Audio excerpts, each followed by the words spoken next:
We're learning more about how the Navy plans to respond to a dangerous situation at two local daycare centers. This after high levels of lead were found in water there. Testing found lead above EPA recommended levels at the child care centers at Joint Expeditionary Base Fort Story and Naval Station Norfolk. Then on your sides, Art Kahn joins us live outside Naval Station Norfolk. And Art, will the Navy meet with the families affected? Yeah, well, I'm told today that many of those meetings have already taken place, in fact. Now, the Navy was alerted to the elevated levels of lead in the water after conducting periodic voluntary tests recommended by the EPA.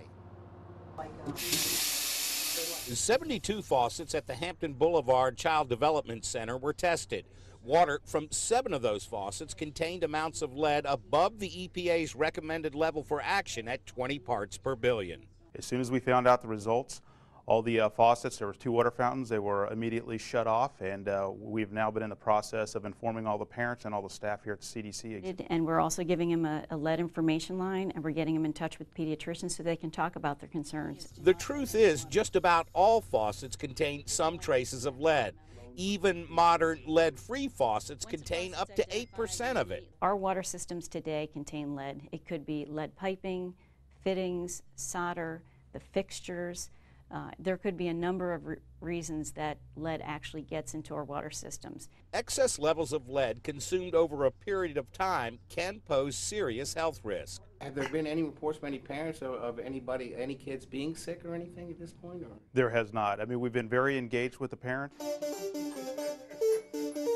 And parents need to be engaged and aware of the child's total environment, not just at schools and child care facilities where the EPA recommends voluntary water testing like those conducted by the Navy at this facility. And the reason they recommend it only for schools is because our young populations are more sensitive to the health effects of lead.